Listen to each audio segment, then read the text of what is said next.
प्रत्येक दशा में 3 वर्ष बाद कितना मिश्र धन देय होगा। ठीक है, ए नंबर आपको दिया गया है मूलधन रुपये 1200 दर 12% वार्षिक। ठीक है, तो मूलधन जो है 1200 है और दर जो है 12% वार्षिक है। अब आपसे पूछा जा रहा है, तो देखिए किस तरह से करेंगे इसको।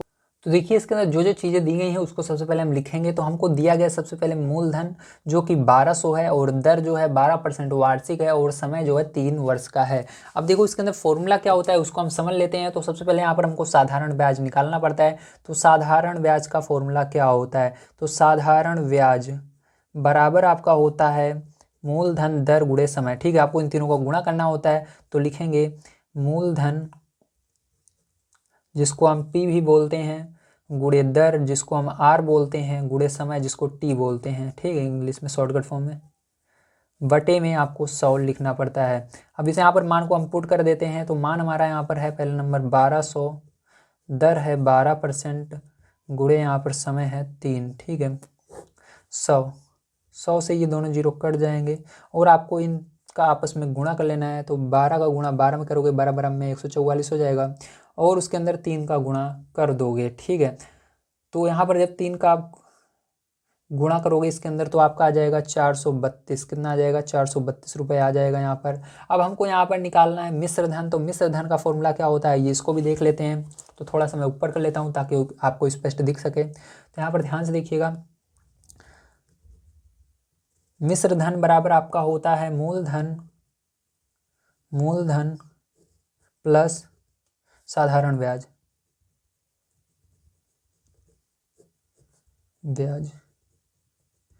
यहाँ पर मूलधन हमारा कितना था, 1200 था, तो 1200 लिखेंगे प्लस यहाँ पर साधारण ब्याज हमारा निकला है 432।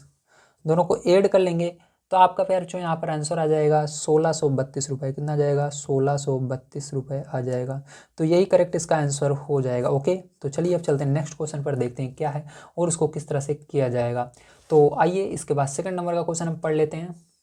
तो सेकंड नंबर का क्वेश्चन यहाँ पर आपको दिया गया है। देखो इसके अंदर वर्ष तो आपका सेम रहेगा 3 वर्ष। ठीक है, मूलधन दिया गया है आपको 7500, दर दिया गया 5% वार्षिक। ठीक, जब जब वार्षिक रहेगा तो आपको समझ जाना है यहाँ पर किसी भी चीज़ का गुणा भाग नहीं करना है। अगर आपको छमाही दिया रहता है या तिमाही दिया रहता है तो उसके अंदर थोड़ा सा इसके अंदर चेंज करना पड़ता है। जब आपको वार्षिक रहता है तो सेम यही इसी तरह से हो जाएगा। ठीक है, अब चलो देखते हैं किस तरह से होगा इसको। तो देखिए यहाँ पर जो जो चीज़ें दी गई हैं मैंने उसको लिख लिया। आपको बड़े ध्यान से प्यार चुप समझना है। दिया गया है आपको मूलधन 7500 और दर दिया गया है 5% वार्षिक और समय दिया गया है 3 वर्ष का। यहाँ पर साधारण ब्याज निकालना है तो यहाँ पर हम मान को रखेंगे ठीक जैसे हमने इसके अंदर रखा था। तो फॉर्मूला सेम यही रहेगा, मैंने लिख लिया है। यहाँ पर देखो मूलधन आपका यहाँ पर दिया गया है 7500, तो 7500 हमने लिख लिया है। गुणे लगाना है, दर दिया गया 5 तो 5 लिख लेंगे। गुणा लगाना है, समय 3 वर्ष दिया गया 3 लिख लेंगे। बटे में 100 है 100 लिख देंगे। 2 जीरो से 2 जीरो कट जाएगा और इन तीनों का आपस में गुणा कर लेंगे। तो यहाँ पर देखो 75 यहाँ पर है और इसका आपस में गुणा कर लो तो हो जाएगा 15, 5 15। इसका 75 और 15 का पैर जब आप गुणा कर लोगे तो यहाँ पर आंसर आपका आ जाएगा।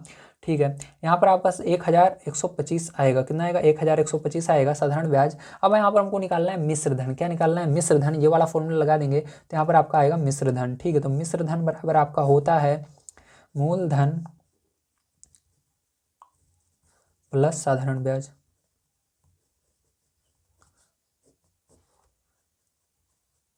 ठीक है, ये फॉर्मूला होता है। अब देखो क्या करेंगे, ध्यान से समझना। ठीक है, इस फॉर्मूले को रखने के बाद आपको यहाँ पर दोनों को जोड़ लेना है। सॉरी यहाँ पर नहीं, यहाँ पर।